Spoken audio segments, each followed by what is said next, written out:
Bueno, muy buenas noches a todos. En esta sesión extraordinaria de docencias, el día de hoy les comentaré acerca de la insuficiencia respiratoria.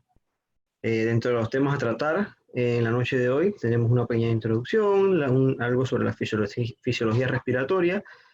algunas definiciones deben estar bien esclarecidas, la clasificación de la insuficiencia respiratoria, su fisiopatología, el diagnóstico y el tratamiento. Teniendo que el aparato respiratorio, la principal función que éste posee va a ser la captación de oxígeno y la eliminación del dióxido de carbono o anhídrido carbónico que se produce en nuestro cuerpo, que es producto de los metabolismos de los distintos órganos y sistemas del mismo. En cuanto a fisiología respiratoria, en este caso, tenemos que va a estar principalmente dado por alteraciones o por o sea, predominio del sistema respiratorio. De igual forma se va a ver o va a existir una parte que va a estar dada por la musculatura, otro que incluirá las vías aéreas, ya más allá, las unidades alveolares, y muy ligado a las unidades alveolares, la red vascular, que son las que van a producir el intercambio gaseoso principalmente. En cuanto al sistema nervioso, tenemos que este es el que va a brindar el control de la respiración, y va a comprender principalmente dentro de las estructuras que van a controlarlo, el núcleo dorsal y el núcleo ventral, que son parte del grupo del control medular respiratorio, además de sus nervios aferentes y eferentes que van a estar asociados. De ahí que principalmente los pulmones y su circulación van a ser los responsables del intercambio gaseoso. En este caso los pulmones ya nos vamos a ir dividiendo en las vías respiratorias, sean altas, intermedias o bajas. Ya posteriormente les comentaré sobre ellos. Y el tórax y los músculos respiratorios van a principalmente tener la función de bomba en estos casos, de los cuales podemos tener que van a existir dos fases en esta parte de la musculatura, una activa y una pasiva. Dentro de los músculos que principalmente conforman la musculatura respiratoria como tal, tenemos el diafragma, los músculos intercostales, los músculos abdominales, dentro de los cuales se incluyen los rectos abdominales, los músculos transversos abdominales, los oblicuos internos y externos, y músculos accesorios como son los escalenos y el esternocleidomastoideo, y también hablan o incluyen ahí también los intercostales. De estos, tenemos que los músculos inspiratorios van a ser principalmente el diafragma, los intercostales externos, los escalenos y el esternocleidomastoideo. Y los expiratorios van a estar dados principalmente por los músculos abdominales y los músculos intercostales internos. En cuanto a las vías respiratorias, que es la otra parte que compete dentro de la fisiología, que está pulmonar respiratoria, tenemos que van a estar las zonas de conducción, las zonas respiratorias, que fueron las mismas que hablé hace rato, o hace un momento, mejor dicho, sobre la zona alta, intermedia y baja, que la intermedia va a corresponder con la zona de conducción, y la baja va a corresponder con las zonas respiratorias. De ahí que en la zona de conducción va a estar precisamente, la zona alta o las vías respiratorias altas van a estar principalmente por la nariz, la boca, la faringe, la laringe, en donde no va a existir un intercambio gaseoso como tal. Ya posteriormente vamos a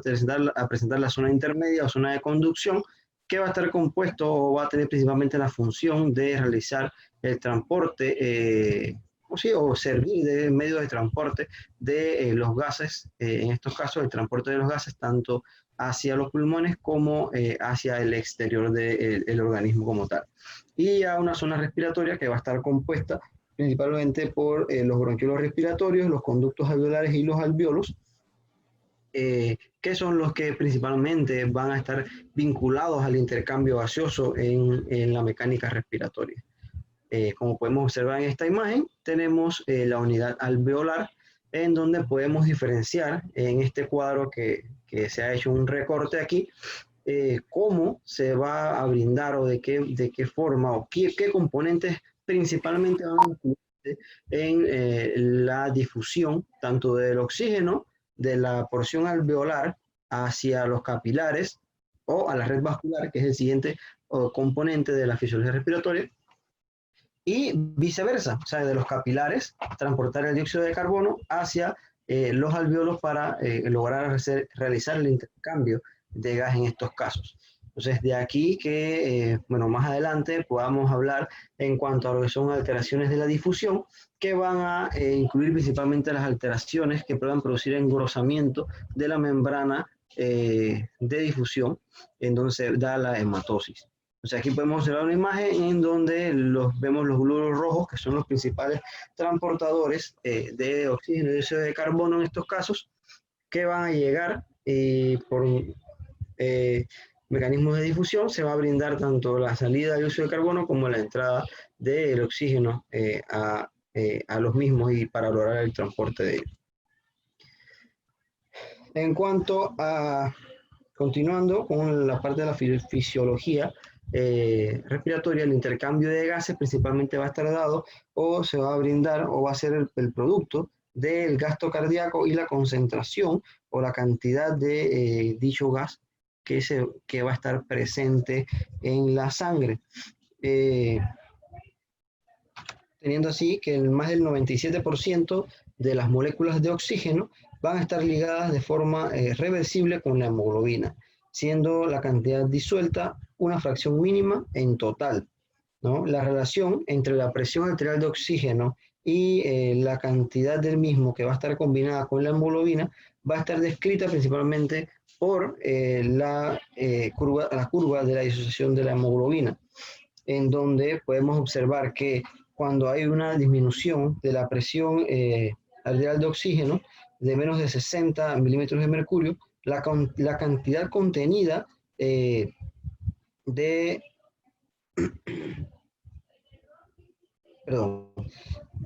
la cantidad contenida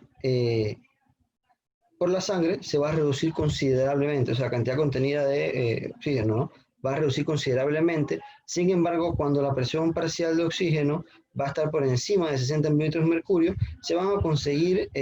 pequeños incrementos en el contenido del oxígeno en estos casos. Por lo cual, vamos a determinar la unidad P50, que es una medida de afinidad que se va a utilizar, o también llamada cifra de presión parcial de oxígeno, que va a ser la necesaria o que se calcula la necesaria para saturar la hemoglobina en un 50% aproximadamente. Si conocemos la presión parcial de oxígeno, podemos calcular el contenido del oxígeno de la sangre y vamos a utilizar la fórmula que veremos a continuación, en donde el contenido de oxígeno en la sangre arterial es igual a 1.36 por la hemoglobina por la saturación de oxígeno más 0.003 por la presión parcial de oxígeno, que bueno, son las que principalmente vamos a determinar el contenido de oxígeno en la sangre de nuestros pacientes. Ya hablando sobre las alteraciones de la ventilación-perfusión, tenemos esta imagen que es bastante ilustrativa en el caso de las patologías que estamos hablando en el día de hoy y que nos va a servir bastante o va a ser de gran ayuda, mejor dicho, en cuanto a determinar la fisiopatología tanto de la insuficiencia respiratoria tipo 1 como tipo 2, que la que vamos a ver posteriormente, teniendo así que se establecen tres escenarios que pueden ser probables en la parte respiratoria, en la parte alveolo-capilar, que van a estar determinados por, como vemos en el centro, una ventilación-perfusión normal. ¿Qué quiere decir esto? Que vamos a tener zonas, o las zonas alveolares van a estar adecuadamente ventiladas, o sea que las zonas de intercambio gaseoso, ya sean los bronquiolos, los sacos alveolares como los alvéolos como tal, van a tener una adecuada llegada de oxígeno del exterior y dicha zona va a ser adecuadamente perfundida. O sea que los capilares que rodean dicho alveolo o dichos alvéolos que están siendo adecuadamente aireados, oxigenados, van a presentar una adecuada perfusión, la cual no se va a ver afectada por obstrucción de la misma de ningún tipo. Hacia la derecha vamos a tener entonces otro escenario de los que nos podemos encontrar o podemos determinar en los pacientes, donde vamos a encontrar que van a existir zonas o zonas del pulmón o zonas regiones alveolares que van a estar adecuadamente ventiladas, pero esa zona o esa región donde se va a dar el intercambio gaseoso va a estar va a estar limitado, podemos así decirlo, por una oclusión que puede ser principalmente una oclusión de la red capilar o de la red vascular que va a rodear dicha estructura y lograr el intercambio gaseoso, teniendo así que vamos a tener entonces ventilación, pero no vamos a tener perfusión, lo que va a dar pie entonces a que haya un aumento del espacio muerto, ya que esa área ya está siendo ventilada, pero no perfundida, o sea que no estamos teniendo zonas de intercambio en dicha área, por lo tanto va a formar parte del espacio muerto de la estructura respiratoria como tal. Y un tercer escenario en donde vamos a encontrarnos que estos pacientes van a tener una adecuada perfusión de una región alveolar, sin embargo, va a existir algún tipo de mecanismo, o ya sea pulmonar, extrapulmonar, que va a causar una disminución de la ventilación de dicha zona. Por lo tanto, vamos a tener que en esta región vamos a tener una adecuada perfusión, o sea, una circulación constante y adecuada. Sin embargo, esas zonas no están siendo aireadas, por lo cual vamos a tener que no se va a dar de igual forma un intercambio adecuado, o no va a haber un intercambio como tal de gaseoso en este caso, lo que va a dar origen entonces al llamado shunt, que es el que va a que vamos a tener perfusión, pero no tenemos una ventilación que pueda llegar a completar el proceso de difusión en la región alveolar. De igual forma, en cuanto a la fisiología respiratoria, es muy importante conocer acerca del ciclo respiratorio, teniendo así que la presión alveolar con la inspiración va a disminuir y con la expiración va a aumentar, teniendo así que con la inspiración se va a volver más negativa y con la expiración más positiva. De igual forma, la presión intrapleural, y vamos a tener que va a existir un aumento en la cantidad del volumen en cuanto se va dando el tiempo de la inspiración, y va a ir disminuyendo ese volumen, o sea, va a haber salida del mismo volumen que entra en la expiración como tal. De ahí podemos concluir o podemos llegar a que en cuanto a el volumen pulmonar, y la presión intrapleural, tenemos que esta va a estar disminuida, la presión como tal, hacia la región de los vértices, y va a estar va a ser mayor hacia la región de las bases. De ahí, de igual forma, conocer conceptos básicos en cuanto a la fisiología respiratoria, como lo son las curvas normales o los volúmenes que manejamos, teniendo así que podemos mencionar a la capacidad pulmonar total, el cual va a ser un aumento de la suma de todos los volúmenes pulmonares y que puede llegar hasta 6 litros aproximadamente. La capacidad vital, que va a ser el resultado de la suma del volumen de reserva respiratorio más el volumen corriente de reserva respiratorio. La capacidad inspiratoria, que va a hacer una suma del volumen corriente más el volumen de reserva inspiratorio, y la capacidad residual funcional, que va a estar determinado o va a ser la cantidad de aire que permanece en los pulmones luego de una expiración normal.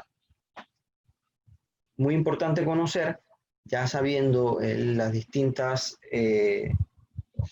alteraciones de la presión intrapleural que se van a dar en los pacientes, vamos a conocer que hay distintas zonas a nivel pulmonar que van a ser llamadas las zonas de West. Estas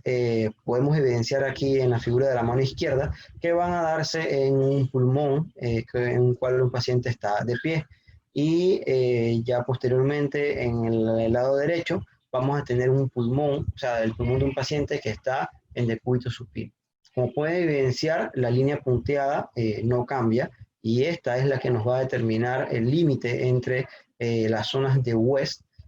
para las regiones del pulmón, ¿no? Entonces, en el paciente que está de pie, que tenemos un pulmón erecto, por así decirlo, vamos a tener van a ser tres zonas en las cuales vamos a evidenciar la zona 1, que va a ser hacia la región apical en este caso, la zona 2, que va a ser una región intermedia, y la zona 3, que es hacia la región basal. Teniendo que en esta, o sea, el análisis de estas zonas es que vamos a tener que hacia la zona 1 va a ser una zona que está adecuadamente ventilada, sin embargo, no está adecuadamente perfundida, lo cual nos va a causar una alteración en la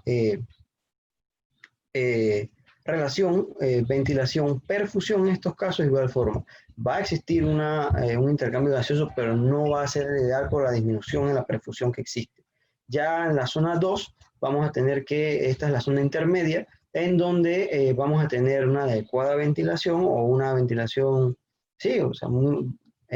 adecuada, y va a ser una zona que va a estar también adecuadamente perfundida, por la cual esta es la zona donde mayormente se producirá el intercambio gaseoso, o sea que se dará de mejor forma la ventilación, el intercambio gaseoso por la ventilación-perfusión. Y ya hacia las zonas basales, en este caso la zona 3, vamos a tener que va a ser la zona que va a estar altamente perfundida, pero va a estar pobremente, o la ventilación va a ser baja. No es que no va a estar ventilada, pero no va a estar ventilada con la misma intensidad con lo que está siendo ventilada la zona 1 por lo menos.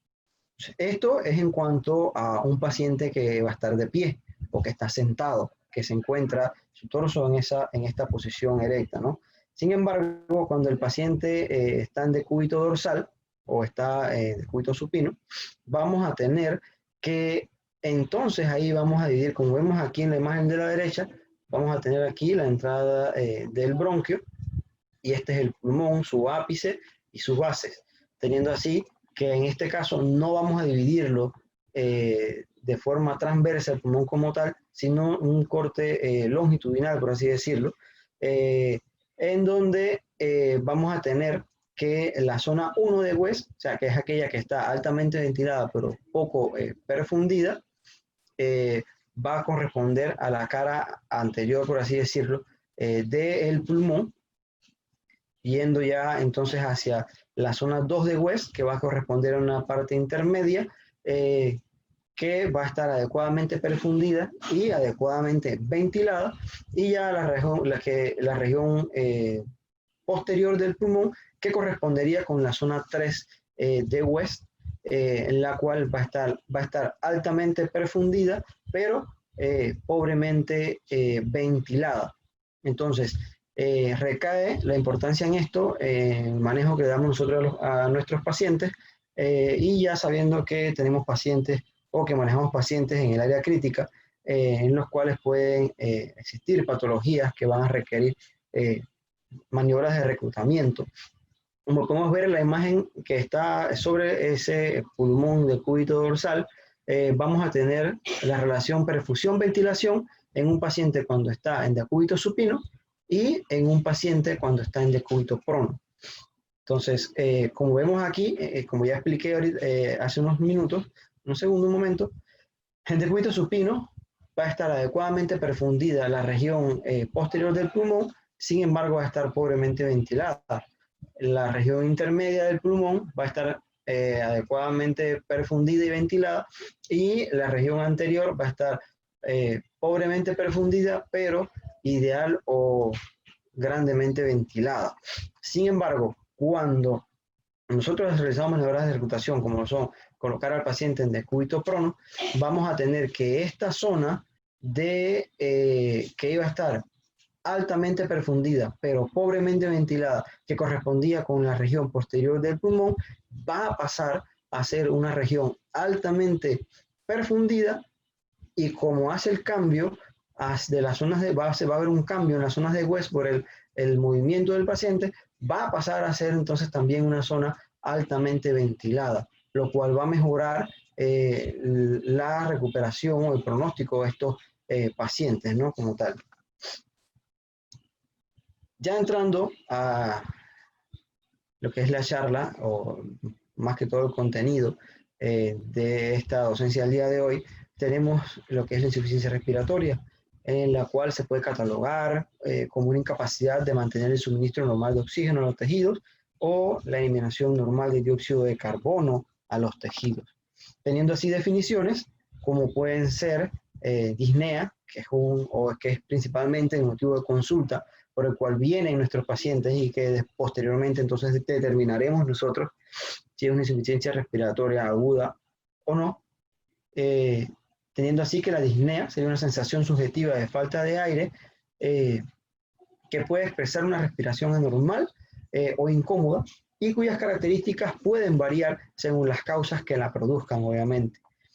Ya la insuficiencia respiratoria como tal, aguda, va a ser una disfunción o va a estar dada por una disfunción del aparato respiratorio que produce una alteración en el intercambio gaseoso normal en un paciente que va a estar al nivel del mar, en reposo y respirando aire ambiente. La insuficiencia respiratoria podemos clasificarla según las características gasométricas en 4 tipos. Nuevamente van a estar dadas por la insuficiencia respiratoria tipo 1 hipoxémica, la insuficiencia respiratoria tipo 2 hipercápnica. De igual forma se van a evidenciar la insuficiencia respiratoria tipo 3 preoperatoria y la tipo 4 o por hipoperfusión asociada al shock. Así tendríamos que principalmente el mecanismo que podríamos catalogar de cada una de ellas junto con la etiología y la clínica o la clínica que puede ir con cada una de estas patologías, podemos enunciarlos en este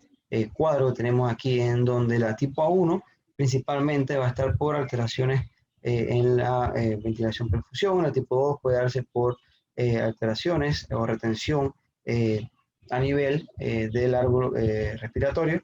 La tipo 3 puede estar dada principalmente por atelectasias y en la tipo 4 va a estar asociada principalmente a hipoperfusión, por eso se habla de que puede ser secundario a shock.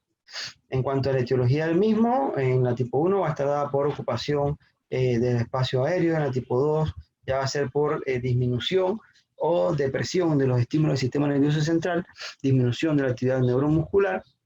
o por un aumento del espacio muerto en estos casos. En cuanto a la tipo 3, vamos a tener que principalmente va a estar dada por un aumento de la capacidad vital y una disminución de la capacidad respiratoria al final del minuto. En cuanto al tipo 4, tendremos que va a estar dado principalmente por el shock cardiogénico, hipovolémico, inclusive por el shock distributivo, principalmente en esta categoría del séptico. En cuanto a las clínicas de estos pacientes, principalmente la tipo 1 puede estar dada por patologías como puede ser edema pulmonar, neumonía, hemorragias alveolares o por trauma. Y en la tipo 2 va a estar por sobredosis de opiáceos o medicamentos u otras sustancias que causen una depresión del sistema respiratorio o el sistema nervioso central, perdón, que va a causar entonces la depresión del sistema respiratorio en los casos de miastenia y en casos de asma o EPOC. En la tipo 3 tenemos que esta va a estar dada por paciente que permanece demasiado tiempo en decúbito supino y en pacientes obesos. Además se relaciona en estos casos con la edad y el tabaco. Estos tenemos principalmente son los pacientes postoperados, por lo cual vemos que la gran mayoría de los cirujanos le indiquen el uso de trifluo a estos pacientes, ¿no? En la tipo 4 tenemos que se va a manifestar principalmente con infartos agudos del miocardio, hipertensión pulmonar, hemorragias, deshidratación o bacteremia principalmente. En cuanto a la insuficiencia respiratoria tipo 1, esta tenemos que principalmente van a existir 5 mecanismos fisiopatológicos que van a ocasionar la hipoxemia, que va a conllevar a toda la clínica que se puede ver en estos pacientes, ¿no? De ahí tendremos que el desajuste de la ventilación-perfusión, la alteración de la difusión,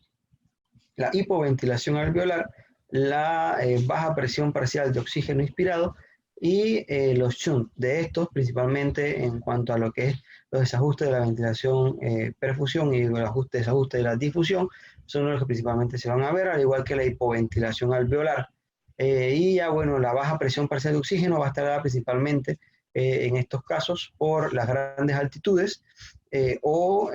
presencia de pacientes que se encuentren o que hayan estado en un fuego en donde las llamas van a consumir la gran cantidad de oxígeno que se encuentra y por lo tanto puede causar este mecanismo en los pacientes. De ahí nos vamos que en cuanto a la alteración de la ventilación-perfusión, esta va a ser el principal mecanismo de hipoxemia, en donde el pulmón puede presentar diversos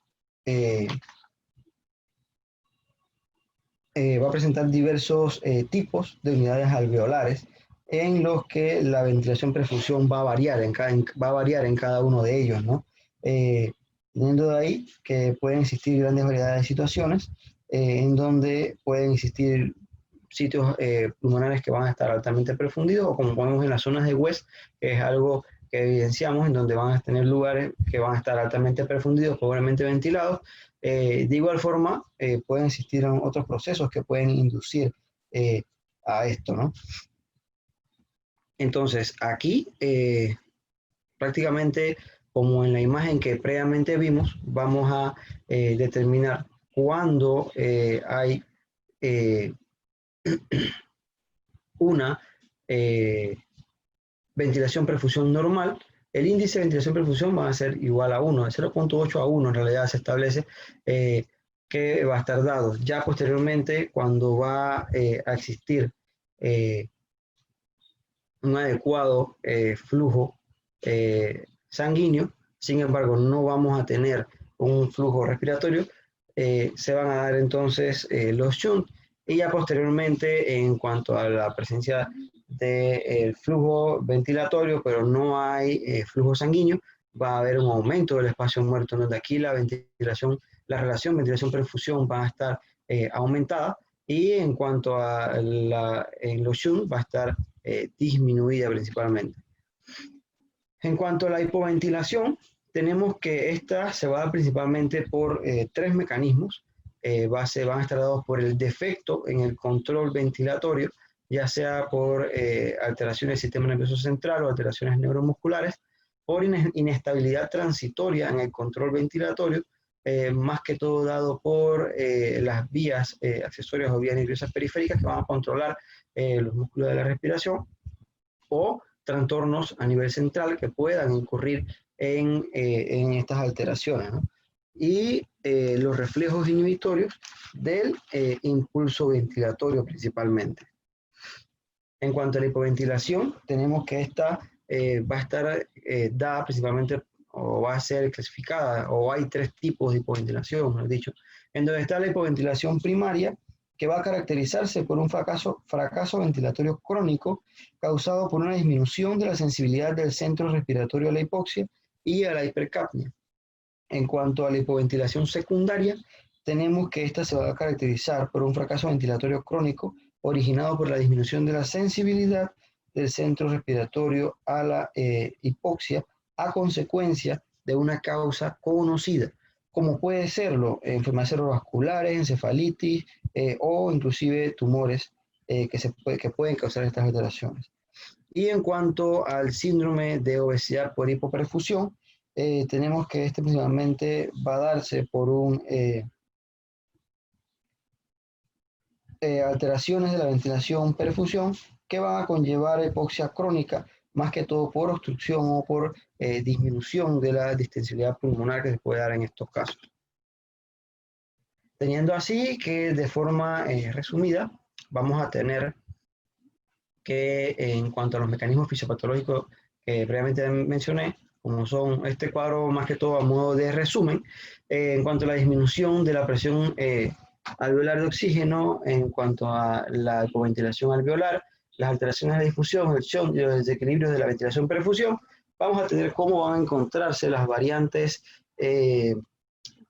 gasométricas, en estos casos principalmente, y cómo puede ser su respuesta al oxígeno para posteriormente tener una idea o puede brindar una adecuada oxigenoterapia en estos pacientes. Y ya bueno, más que todo las causas que principalmente las van a causar, ¿no? En cuanto a la disminución de la presión arterial de oxígeno, va a tener que la PO2 en estos casos va a estar baja, con una PSO2 que va a estar de igual forma baja y una índice alveolocapilar que va a estar normal. La respuesta al oxígeno en estos casos va a ser adecuada, o sea que va a ser acertada. En estos casos, pacientes que se tratan con oxigenoterapia van a responder a la misma y van a mejorar. Las causas, principalmente de estos casos, van a ser las grandes altitudes, que corresponde con la que hablé previamente, que eran las alteraciones en la FiO2. En cuanto a la hipoventilación alveolar, tenemos que estos van a tener una presión de oxígeno baja, con una PSO2 alta, con un gradiente alveolar arterial de oxígeno que va a estar normal. En estos casos se va a dar una adecuada respuesta al oxígeno, por lo tanto estos pacientes de igual forma van a mejorar. Ahí podemos mencionar como las causas, el síndrome, la sobredosis por narcóticos y en la alteración de la difusión, principalmente vamos a tener una PO2 baja con una PSO2 alta y un gradiente alveolar arterial que va a estar alto. De igual forma, estos pacientes van a responder de forma adecuada a el oxígeno y van a estar causadas principalmente por las enfermedades pulmonares intersticiales. En el caso de los shunt, tenemos que en estos pacientes, perdón, en estos pacientes va a haber una PO2 baja, con una PSO2 baja de igual forma. El gradiente alveolar arterial en estos casos va a ser o va a estar alto, con una respuesta negativa, o sea que no van a responder a la administración de oxígeno como tratamiento. O sea, oxígeno solamente, oxígeno suplementario. En estos casos tenemos dentro de las causas el síndrome de distrés respiratorio agudo, atelectasia, fístulas vasculares. En los desequilibrios de la ventilación-perfusión vamos a tener que la PO2 va a estar baja, con una PSO2 que va a estar baja, baja, normal o alta, con un un gradiente alveolar arterial que va a estar alto y van a presentar de igual forma una respuesta a oxígeno. En estos casos tendríamos como causas las exacerbaciones de POC, asma o tromboembolismo pulmonar. Entonces, dentro de las insuficiencias respiratorias tipo 1, podemos catalogar las causas como las que se deben a los cortocircuitos o las que están determinadas por el desequilibrio en la ventilación-perfusión.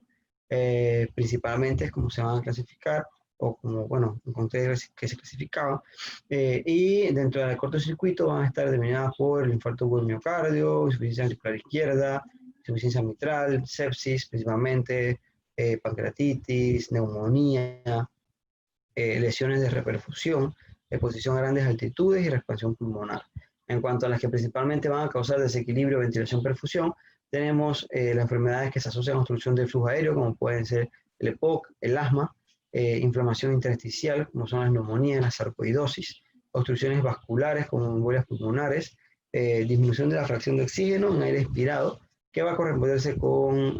grandes altitudes principalmente, o, como dije, pacientes que se encuentran en fuego o con gases tóxicos. De igual forma, la inhalación de gases tóxicos como tal va a causar estas alteraciones, anemia e hipoxemia. ¿Qué puede causar la hipoxia o qué pueden causar este tipo de alteraciones en el organismo? Van de forma aguda a causar un aumento de la presión arterial, van a incurrir en un aumento del gasto cardíaco y la frecuencia cardíaca de la forma. De manera crónica va a existir poliglobulia, en una forma muy avanzada va a haber una disminución de la presión arterial, la frecuencia cardíaca y el gasto cardíaco. Pueden causar vasodilatación cerebral y coronaria, además de hipertensión pulmonar y acidosis láctica.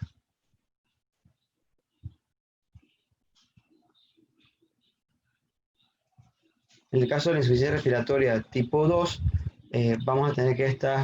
la fisiopatología va a estar dada principalmente por tres componentes. Por falla en la unidad, principalmente, que es lo que se va a dar, o falla en la unidad, o más que todo a nivel del sistema nervioso central, aumento de la carga o un exceso de carga para la misma, y el fallo de la bomba. Además, se habla de que se puede alterar o se va a haber una alteración también de la transmisión nerviosa hacia los músculos como tal, ¿no? El centro del nivel central hacia los músculos, que también va a incurrir o a interferir en la fisiopatología en estos casos. En cuanto a lo mismo, vamos a tener patologías a nivel del sistema nervioso central que van a causar una alteración de los centros respiratorios, los cuales van a alterar. Dentro de ellas podemos mencionar de igual forma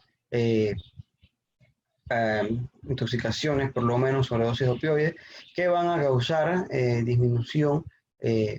de los centros respiratorios, y a su vez entonces pueden incurrir en hipoventilación, que van a llevar a un aumento de la PCO2 en estos pacientes. De igual forma, una alta carga que va a llevar a un fallo de la bomba. La bomba, más que todo en estos casos, son los músculos respiratorios que ya previamente mencionamos, que son principalmente los tipo 1, los de tipo inspiratorios y expiratorios, que son los que van a causarnos, en este caso, los movimientos tanto activos, de la respiración. Y en cuanto a las alteraciones de la transmisibilidad, pueden existir lesiones medulares que pueden llevar o de otro tipo, que van a llevar a una disminución o a un cese de el impulso nervioso que va a dar origen como tal a la acción del movimiento pasivo inspiratorio, lo que nos puede llevar también a alteraciones que van a aumentar la PCO2 en estos casos. De ahí que tendríamos que, en el caso de la hipercapnia o insuficiencia respiratoria aguda hipercápnica, la falla de la unidad o la falla central precisamente se va a dar por trauma, encefalitis, isquemia, por alteraciones en la respiración, por medicamentos de acción central como los sedantes, opiáceos, antiepilépticos, o por compensaciones metabólicas. En el caso de la alta carga que va a incurrir en la bomba o los músculos respiratorios, las distrofias musculares, las miopatías inflamatorias, miopatía por malnutrición, deficiencia de maltasa ácida y anomalías bioquímicas como la hipopotasemia o la hipofosfatemia. Y en cuanto al fallo en la transmisibilidad, una transmisión, principalmente los nervios y la unión neuromuscular, que van a estar asociadas a lesiones de la médula espinal, por encima de C3, principalmente en estos casos, enfermedad de la neurona motora, lesión del nervio frénico, síndrome de Guillain-Barré, agentes bloqueadores neuromusculares que también pueden incluirse dentro de las causas, y los aminoglucósidos, la miastenia gravis y el botulismo, que van a causarnos principalmente estas alteraciones. Van a causar en los pacientes acidosis metabólicas y respiratorias, ya van a ser debido principalmente a un aumento de la presión arterial de oxígeno, que va a causar vasoconstricción arterial pulmonar, y de igual forma puede existir vasodilatación cerebral que va a llevar a un aumento o puede producir edema cerebral principalmente. En cuanto a la tipo 3 y 4, estas principalmente las causas que van a estar dadas por el aumento de volumen de cierre o disminución de la capacidad vital a nivel pulmonar por atelectasias, que es la causa más frecuente que se ve en los pacientes posoperados, las secreciones de vías aéreas, que van a determinar también en estos casos una obstrucción que va a conllevar a las alteraciones de la difusión en estos casos, y las cirugías abdominales en el tipo 4, que va a ser principalmente por el incremento de la extracción de oxígeno tisular o la disminución de la entrega del oxígeno y disponibilidad de energía en los músculos. Esta más que todo dado porque tenemos un estado séptico, ya sea en el caso de shock séptico, o por hipovolemia, que puede darse también en los pacientes que ya presentan una hemorragia como tal, o por hipotensión secundaria a un shock cardiogénico. En cuanto a la clínica, en estos pacientes, tenemos que vamos a buscar principalmente signos y síntomas, como pueden ser presencia de sibilancia, cianosis, tos, disnea, alteraciones de la saturación, alteraciones cardiovasculares y alteraciones neurológicas, que son las que principalmente van a estar dadas en estos pacientes, ¿no? De ahí que dentro de las características clínicas que van a causar principalmente la insuficiencia respiratoria tipo 1 o hipoxémica o la tipo 2 hipercápnica, van a estar dadas o pueden ser divididas en cuanto a lo que son características neurológicas, cardiovasculares, en cuanto a las funciones respiratorias, las características generales. En cuanto a las neurológicas, en la tipo 1 va a existir ansiedad, alteración de estado mental, convulsiones o confusión. En la tipo 2, por otro lado, vamos a tener que el paciente va a estar somnoliento, letárgico, va a presentar asterisis, inquietud, dificultad para hablar, cefalea o disminución del nivel de conciencia. En cuanto a las alteraciones cardiovasculares, tenemos que este va a estar dado en la tipo 1 por taquicardia, arritmia, bradicardia y hipotensión, en los casos más graves. Y en el caso de la tipo 2 hipercápnica, va a existir vasodilatación periférica, taquicardia, arritmia y pulsos limítrofes. Y en las funciones respiratorias como tal, en la tipo 1 va a haber taquipnea con uso de músculos accesorios, y en la tipo 2 puede existir signos de obstrucción de la vía aérea o estrechamiento del mismo por la presencia de la sibilancia o estridor, que también se puede evaluar. Y dentro de las características generales, la cianosis, diaforesis en la tipo 1 y extremidades calientes en la tipo 2 hipercápnica. Ya hacia el diagnóstico, tenemos que este es uno de los métodos, la oximetría de pulso, que vamos a tener mayormente a mano y que nos va a ser de gran utilidad a sabiendas de que igual forma pueden presentar limitaciones, ¿no? Este va a ser un método no invasivo que va a tener o va a brindarnos una medición de la saturación de oxígeno, en donde un valor aproximado del 90% va a equivaler a un 60 milímetros de mercurio. Por ende, ya sabríamos en esos casos qué tipo de insuficiencia pudiésemos estar frente a. Además, se puede va a permitir una monitorización continua y valoración de la respuesta inmediata a la oxigenoterapia. Sin embargo, este método, el cual va a estar dado principalmente por sensores infrarrojos que van a captar a nivel de los capilares del lecho unguial, principalmente, la saturación de oxígeno o la saturación o la cantidad de oxígeno que van a presentar los vasos sanguíneos que están en dicha zona, principalmente por mecanismo de captación de luz, en este caso la infrarroja, que es la que se va a utilizar, ¿no? Pero van a existir ciertos factores que pueden influir en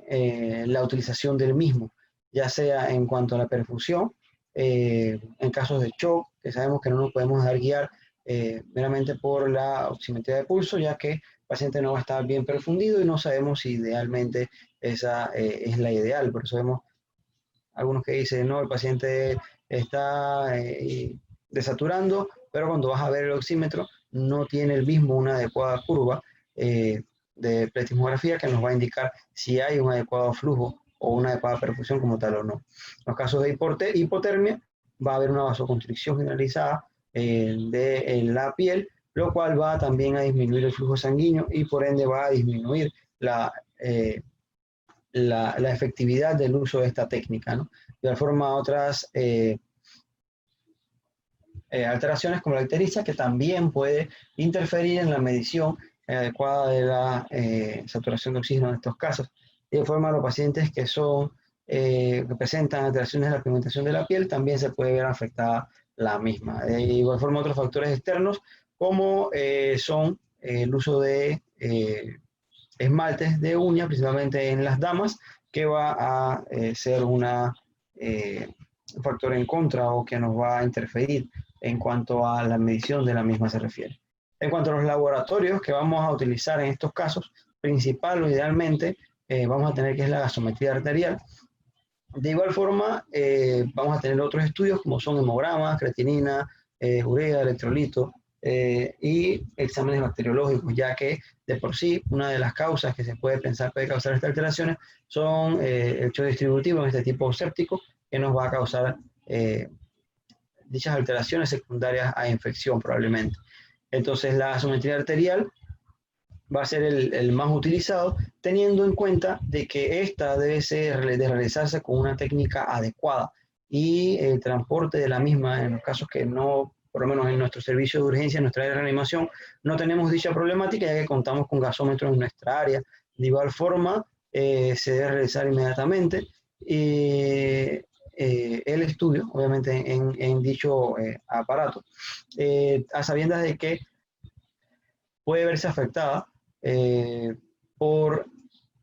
unas alteraciones en la toma de la muestra, o sea que la sangre que obtengan no sea meramente arterial, sino que sea una sangre mixta, mala técnica que van a ser dadas precisamente por eso, por la mala técnica que pueden utilizar, entre otras alteraciones que pueden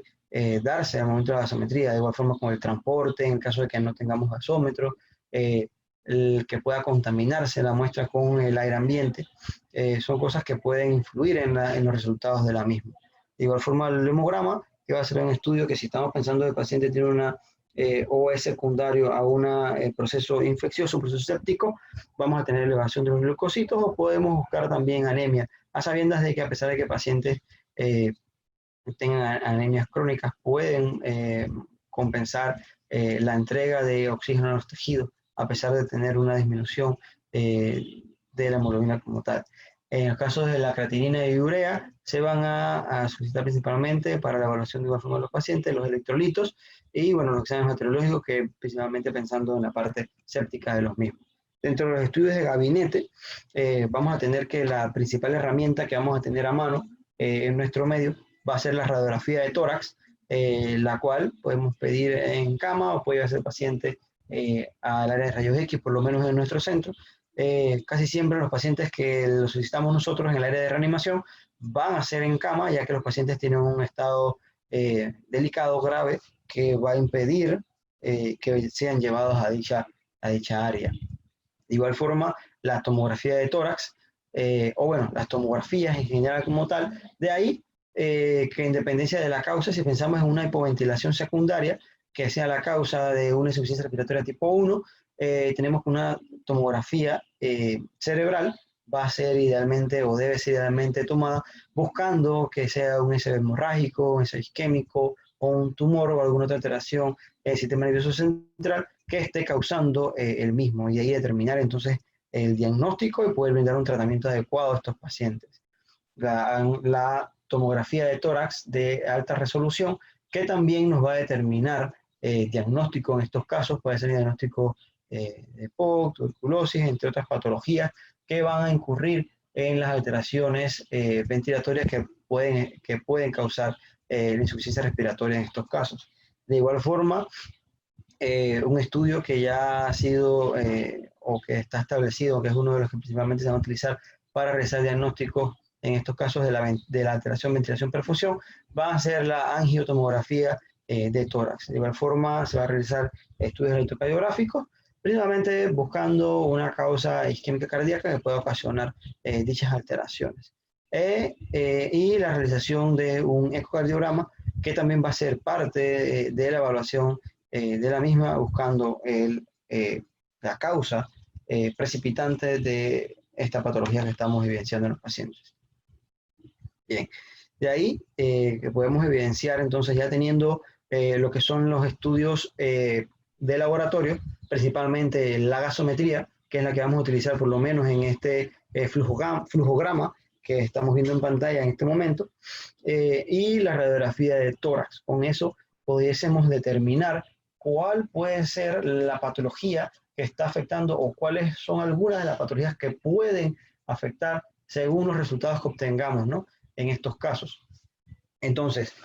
haciendo la salvedad, primero, de que, bueno, aquí si observa en la parte superior, en donde dice paciente con clínica de insuficiencia respiratoria aguda, se van a tomar los gases arteriales, en donde va a tener una PO2, ahí dice, en las dos dice mayor de 60 milímetros de mercurio. En realidad, la de arriba, mayor de 60 milímetros de mercurio, y la de menor, según lo que dice en el texto, acá, como vemos, en la de arriba dice PO2 mayor de 60 milímetros de mercurio, y en esta de aquí, de igual forma, lo establece como una PO2 mayor de 60 milímetros de mercurio, pero en realidad, cuanto se evidencia en el texto, se establece que aparentemente hay un error ahí en la transcripción del mismo, y este es un signo de menor. Encontramos otros diagramas que establecían de igual forma, de los cuales en realidad este es el que mejor o de una forma más eficaz y sencilla nos brindaba nos daba una aproximación, ¿no? Nos daba una, ¿cómo decirlo? Una mejor orientación a cuál pudiese ser la patología que estamos evidenciando en estos casos. De ahí que entonces, teniendo que si la PO2 es mayor de 60 o mayor de 60, hay que buscar otra patología que se sospeche esté causando el cuadro que se evidencia en el paciente. Sin embargo, si la PO2 va a ser menor, buscar el puntero, perdón.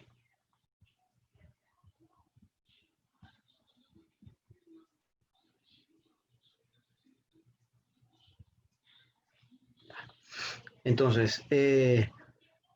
si la PO2 va a estar menor de 60 milímetros de mercurio, pueden existir dos escenarios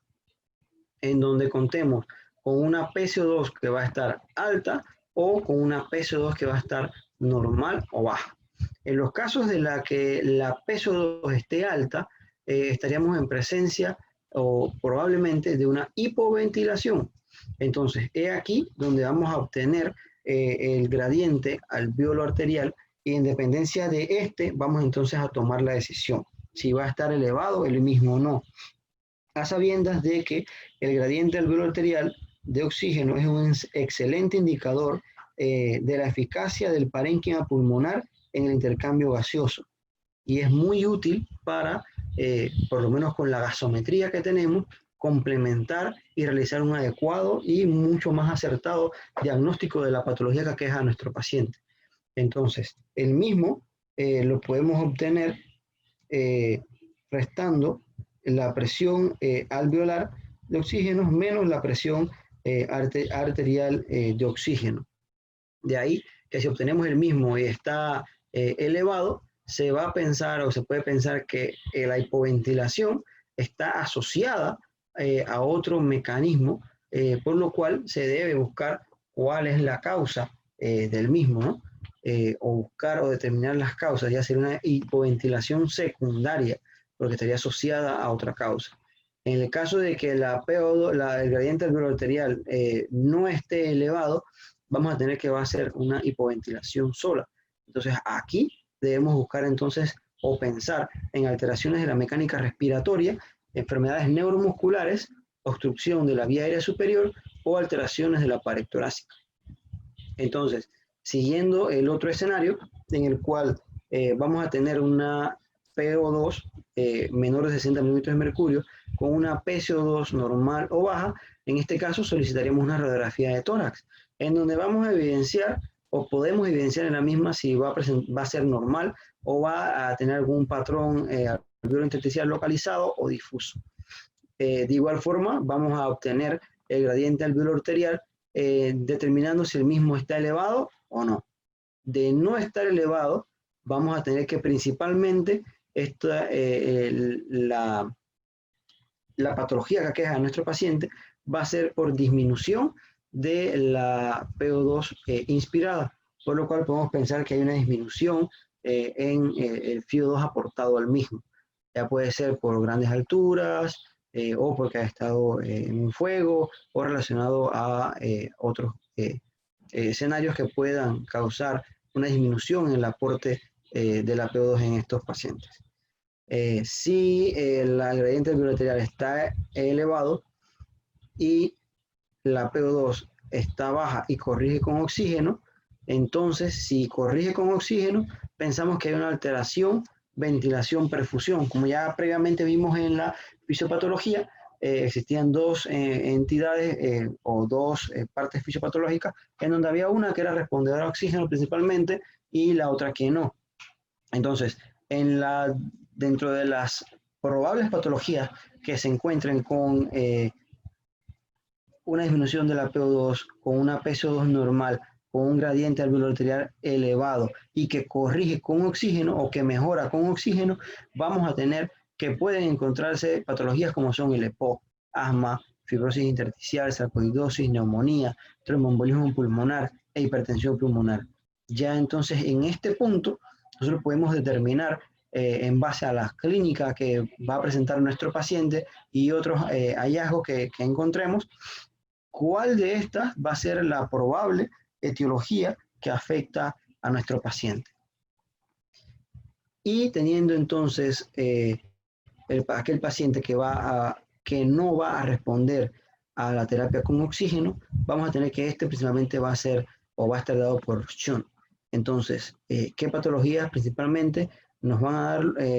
la parte o nos va a brindar este mecanismo de la reacción de los shunt? Va a ser en los colapsos alveolares por atelectasia, la ocupación alveolar, ya puede por una neumonía o por edema pulmonar, los shunts intracardíacos y el shunt vascular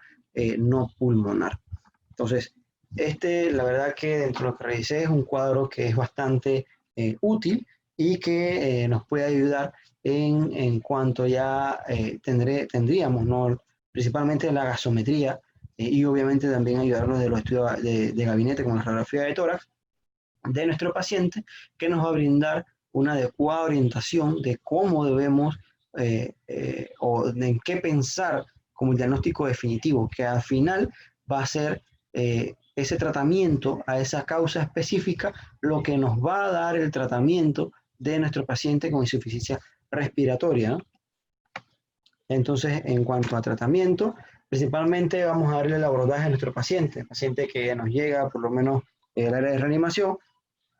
en donde nosotros principalmente vamos a utilizar, como buenos emergenciólogos que somos, el ABCDE.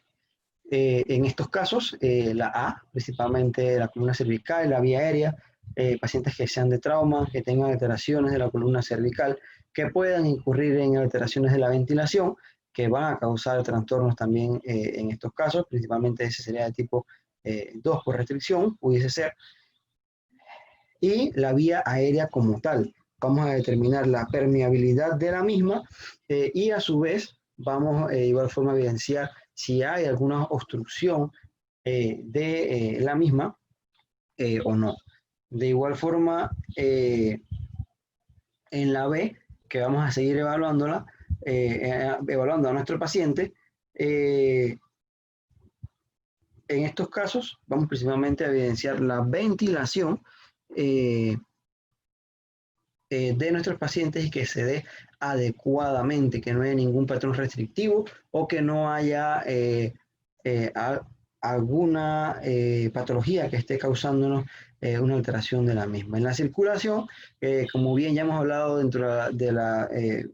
fisiopatología, los infartos agudos del miocardio, el shock cardiogénico, secundario infarto, van a ser una de las grandes causas, o una de las causas, perdón, que pueden originar insuficiencia respiratoria por el mecanismo fisiopatológico ya mencionado, y además de esto, el control de la hemorragia como tal, que vamos a evidenciar en nuestros pacientes que puedan ser secundarios a trauma o que vengan con un sangrado digestivo alto o con un choque hemorrágico de algún otro tipo. En cuanto a la D, tenemos el paciente que vamos a evaluar el déficit neurológico. Ya sí hemos visto que la parte de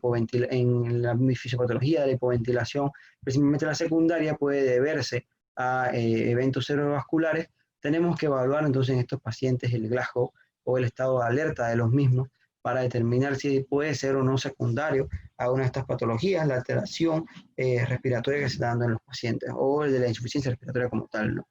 Y en la exposición, principalmente podríamos relacionarlo en estos casos a la evaluación integral, por así decirlo, de nuestros pacientes en cuanto a altos volúmenes corporales que pueden incurrir en la disminución de la extensibilidad pulmonar y por ende de la mecánica pulmonar, que va a disminuir entonces la relación ventilación-perfusión. Ya cuando tengamos al paciente o sea abordado inicialmente, podemos, que ya haya presentado una mejoría o que lo hemos sacado de ese estado agudo del que se encontraba, pudiésemos entonces poder obtener algo más de la historia clínica, algo más detallado, que sería entonces la evaluación secundaria, la cual la podemos brindar por el sample, el cual va a estar precisamente dado por los signos y síntomas que trajeron al paciente, principalmente a la consulta en nuestra institución. Si el paciente es alérgico a alguna sustancia, de igual forma indagar en las mismas puede hacer que el paciente haya ingerido alguna sustancia a la cual era alérgico y no sabía, o a la cual era alérgico y hizo caso omiso, y tiene una obstrucción de las vías aéreas por un angiodema. Entonces en esos casos también nos va a producir una alteración respiratoria que va a ser más que todo dada por este tipo, ¿no? Ahí nos entraría las alergias, ¿no? De diferentes tipos. Las medicaciones, hay pacientes que ingieren altas dosis de opioides, antidepresivos, o sea, que los toman usualmente, pero ingieren grandes cantidades pueden también causar estas alteraciones. Principalmente van a ser insuficiencia respiratoria de tipo 2 y precámnica por la fisiopatología que se habla, ¿no? La disminución o la alteración en la funcionalidad central o principal o el sistema nervioso central como tal. Patologías previas, si el paciente ya tiene antecedentes de alguna patología pulmonar, pensando en pacientes EPOC, asmáticos, o inclusive que hayan tenido neumotórax, ya previamente, y pensando entonces en un neumotórax recidivante que también pueda causar estas alteraciones en nuestros pacientes. La última ingesta, pensando en broncoaspiración o en la necesidad de utilizar algún otro tipo de dispositivo o realización de procedimiento en nuestros pacientes. Y el evento, ¿por qué sucedió? Si estos signos y síntomas que previamente se le preguntaron, indagaron a pacientes o a los familiares, están relacionados a algún tipo de evento. Entonces estaba corriendo, estaba haciendo ejercicio, estaba durmiendo, estaba sentado en televisión. Todos estos eventos que pueden estar relacionados nos pueden dar una noción también o una orientación a cómo encaminar el tratamiento de nuestros pacientes y el diagnóstico como tal y el tratamiento. Entonces, en cuanto al tratamiento, ¿qué es lo ideal o lo principal? Tratar la causa. Vamos a tener un paciente que con el algoritmo que ya previamente vimos vamos a poder determinar rápida, eficazmente el diagnóstico de nuestro paciente y por ende, con ese diagnóstico específico, vamos a dar nosotros un tratamiento de igual forma específico, temprano, oportuno y eficaz para mejorar la patología subyacente o la patología desencadenante de la insuficiencia respiratoria en nuestro paciente. Y en cuanto a tratamiento de soporte o tratamiento que también se debe brindar en estos casos, va a estar dado por la oxigenoterapia. Aquí no voy a indagar mucho sobre la misma, ya que posteriormente se estará brindando una charla acerca de la oxigenoterapia en el departamento de urgencia principalmente, ¿no? Entonces, de los artículos que revisé, este establecía principalmente que habían dos tipos de oxigenoterapia suplementaria que se podía dar en los pacientes, en los cuales era la de bajo flujo, que estaba dada mediante cánula nasal o máscara facial, y las de alto flujo, que establecían principalmente eran las máscaras tipo Venturi, las que ya conocemos. Y bueno, creo que en mi charla de POC del día martes les mencioné también la misma, y que contábamos con cada uno de los introductores que van a brindar unas fluidos específicas según el color que presente cada uno. Y de igual forma establecen la terapia de alto flujo, que era la de máscara Venturi, y también como una terapia de alto flujo que se ha estado utilizando con más frecuencia en nuestro servicio, va a ser la